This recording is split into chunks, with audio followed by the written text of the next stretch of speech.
अस्सलाम वालेकुम नाज़रीन, मेरा नाम उमर है। आपकी खिदमत में हाज़िर हूँ एक नई वीडियो के साथ। और सबसे पहले आपसे दरख्वास्त है, अगर आपने चैनल को सब्सक्राइब नहीं किया तो चैनल को सब्सक्राइब कर लीजिए। अगर आपको मेरा काम पसंद आता है तो वीडियो को लाइक भी ज़रूर कीजिएगा।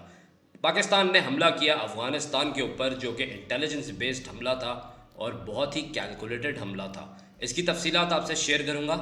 याद रहे, 2 रोज़ कबल जो चेक पोस्ट के ऊपर हमला हुआ है, जिसके नतीजे में पाकिस्तान के 7 जवान शहीद हुए हैं, उसका जवाब देने के लिए ये अटैक किया गया है। और बहुत ही कैलकुलेटेड ये अटैक था, जो अफ़गानिस्तान में घुस के उनको जवाब दिया गया है। और वहाँ पे सहरा नामी कमांडर मौजूद था, जो कि हमारे मीर अली वाले हमले में मुलव्वस था, जिसमें हमारे जवान शहीद हुए हैं। तो उसको वहाँ पर मारा गया है और पूरे तरीके से जवाब दिया गया है। याद रहे, इससे पहले हम सिफारती तरीके से, बातचीत के तरीके से, हर तरीके से अब उनको समझा चुके हैं, अफ़गान गवर्नमेंट को भी समझा चुके हैं कि आपके मुल्क में कुछ एलिमेंट्स ऐसे हैं जो पाकिस्तान में दहशतगर्दी कर रहे हैं और करवा रहे हैं, तो आप उनको रोकें। लेकिन इसके नतीजे में पलटकर अफ़गानिस्तान ने भी धमकी दी है कि हम भी कार्रवाइयाँ करेंगे। क्या कार्रवाइयाँ होती हैं उनकी? वो बुज़दिलाना कार्रवाइयाँ, जो वो गोरिल्ला जंग जिस तरीके की करते हैं, छुपकर हमले करना, जिससे अब पूरी दुनिया वाकिफ़ है। तो मैं दुआ करता हूँ पाकिस्तान की सलामती के लिए। अब बात करते हैं IMF की। IMF का वक़्त जो अभी तक पाकिस्तान में मौजूद है, कल कहा जा रहा था कि डिस्कशन का लास्ट डे होगा, लेकिन वो कुछ फ्रूटफुल बात पर एंड नहीं हुआ। तो कहा गया है आज एक छोटी मीटिंग और है और उसके बाद उम्मीद है कि ये जो चीज़ है ये कंक्लूड हो जाएगी। IMF ने कहा है बिजली की प्राइसेस मज़ीद बढ़ाएं, और कहा जा रहा है कि अभी 1 महीने के लिए 5 रुपये बढ़ा दी गई है फ्यूल एडजस्टमेंट की मद में, जिसका इतलाक़ फ़ेब से होगा। याद रहे, गैस की प्राइसेस वैसे ही IMF के कहने पे अब आसमान को छू रही है। तो ये जो महंगाई का तूफ़ान है, ये थमने का नाम नहीं ले रहा है। और हमारी हुकूमत के आदाद व शुमार के मुताबिक, आपको पता है गवर्नमेंट क्या कह रही है? गवर्नमेंट कह रही है जी 2025 सितंबर के अंदर जाकर महंगाई कम होना शुरू होगी।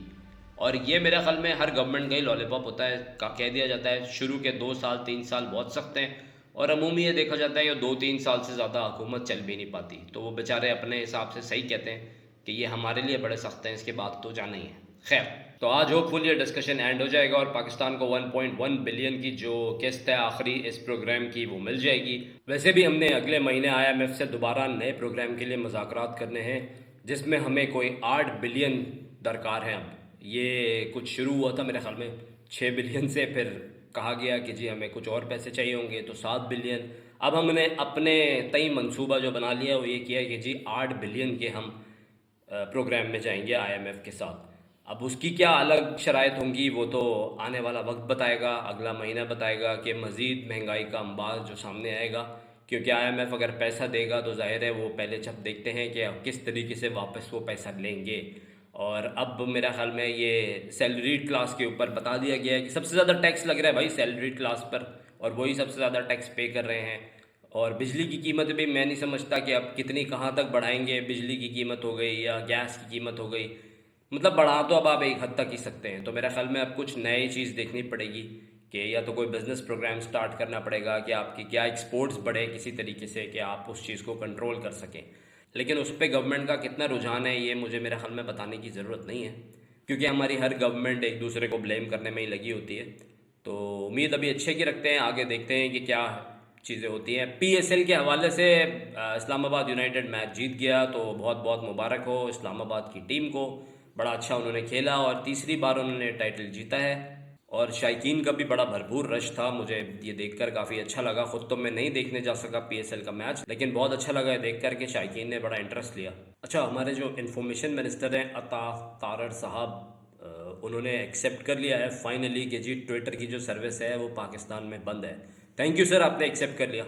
नहीं भी करते तो हम क्या कर लेते। रशिया के हवाले से खबर दूंगा कि व्लादिमीर पुतिन साहब जो हैं वो दोबारा से प्रेसिडेंट बन गए हैं। अच्छा, ये जो साल है 2024 का, ये इंटरनेशनल हवाले से भी बहुत ही खबरों में रहा है, क्योंकि इंडिया में भी इलेक्शन आ रहे हैं और ये बांग्लादेश के भी इलेक्शन हुए थे और पाकिस्तान के इलेक्शन हुए हैं और रशिया के इलेक्शन हुए हैं। तो अगर ये देखा जाए ना, ये इंटरनेशनल डेवलपमेंट जो नई हो रही है इस वक्त, और हर मुल्क का सरबरा जो है वो या तो री इलेक्ट हो रहा है या कोई नया आ रहा है, तो ये साल इस पूरे हवाले से काफ़ी ज़्यादा सरगर्म है, ख़ास तौर पे इलेक्शन के हवाले से। PCB के कोच का इनेकाद अभी तक नहीं हुआ है, तो वो मोहसिन नकवी साहब ने कहा है कि हम लोग जो भी बेस्ट पॉसिबिलिटी है उसके ऊपर जाएंगे और वो जल्दी कर लिया जाएगा। अब बात करूंगा बलूचिस्तान के हवाले से। बलूचिस्तान के अंदर एक अर्थक्वेक आया जो ज़रा हल्के लेवल का था, 5.4 मैग्नीट्यूड का था। याद रहे बलूचिस्तान जो पहले ही बारिशों की वजह से सैलाब में डूबा हुआ है और बहुत बुरा हाल है वहाँ पर अब दोबारा से ये अर्थक्वेक वाली चीज़ का होना थोड़ा सा अलार्मिंग सिचुएशन है। दुआ गो हैं और उम्मीद करते हैं कि कुदरती आफात से बलूचिस्तान महफूज रहे।